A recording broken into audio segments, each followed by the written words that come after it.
Have you ever gotten that weird headache or maybe a little wave of dizziness right before a big storm rolls in?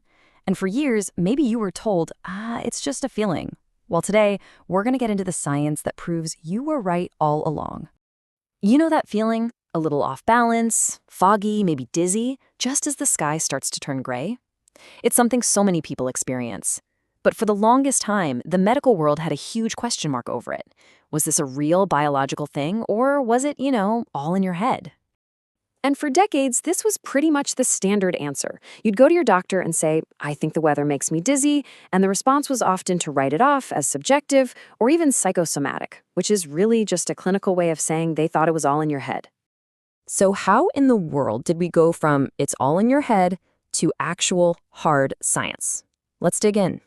Look, the symptoms that millions of people were feeling were absolutely real. The problem was the biological explanation just wasn't there yet. Science hadn't connected the dots between a falling barometer and that feeling of vertigo. Well, until now. And this, right here, is where the story gets really fascinating. It turns out you're walking around with an incredibly sophisticated weather sensor built right into your own body. And get this, the secret is hiding in a place you'd probably never guess. Your inner ear. Yeah, we all know it's for balance and hearing, but brand new evidence confirms it's also a biological barometer. It is literally packed with specialized neurons that can detect tiny shifts in air pressure.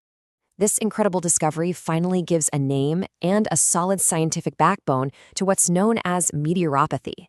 So it's not just a collection of stories anymore. It's now a recognized field for conditions that are genuinely triggered or made worse by the weather, all thanks to this biological proof. And we've got the receipts to prove it.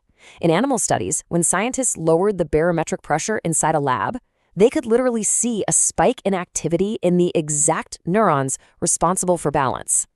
This is the smoking gun. It's the direct link showing how a drop in air pressure can cause the vertigo and headaches people feel before a storm. Okay, so your inner ear can sense the weather. That's pretty wild. But how does a change in the atmosphere out there actually get inside your head to make you feel dizzy? Well, it all comes down to the amazing and kind of weird architecture of your ear. You've got two completely different systems living side by side. First, there's the air-filled middle ear, which is always trying to equalize with the outside world, like when your ears pop on an airplane. And right next door is the inner ear, which is a totally closed, fluid-filled hydraulic system. And these two different worlds, they're about to have a problem. So here's the chain reaction. When the outside pressure drops really fast, like before a storm, your middle ear just can't keep up. This creates a pressure difference between the two systems, and that puts real physical stress on the delicate inner ear. That stress messes with the fluid inside, which then sends scrambled, confused balance signals to your brain. And the result? You feel dizzy. Now, this whole mechanism can affect pretty much anyone, but for people with pre-existing vestibular conditions, a drop in atmospheric pressure is like a storm on a direct collision course with their health. Let's just take Meniere's disease as a perfect case study. With this condition, the inner ear already has abnormally high fluid pressure, so the system is already primed for a crisis. And what's wild is how precise the data is on this. Research has actually pinpointed a specific tipping point. When that barometric pressure falls below 1,013 hectopascals, the risk of a vertigo attack for someone with Meniere's just skyrockets by 30%. Think about that.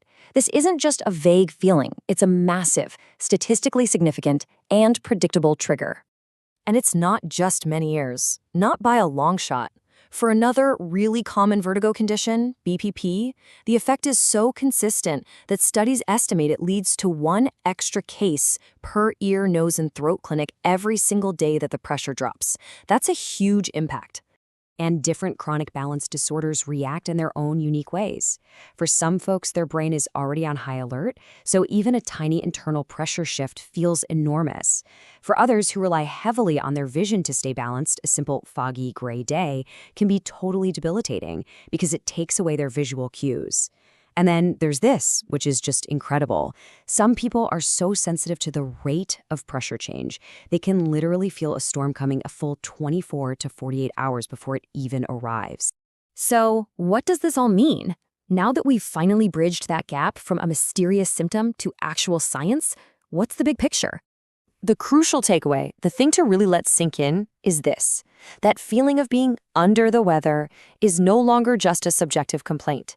It is a measurable, predictable physiological event. The science has finally validated what people have been feeling for centuries. And this matters so, so much. First, it validates the real experiences of millions of patients. It gives science a clear target for developing new treatments.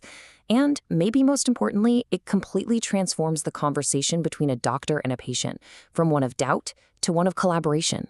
It gives people the power of knowing exactly what in their environment is triggering their symptoms. So, the research has finally given us the why. It's confirmed that your body is, in a very real sense, a barometric brain. And that leaves us with the most important and empowering question of all. Now that we know why this happens, what are we going to do about it?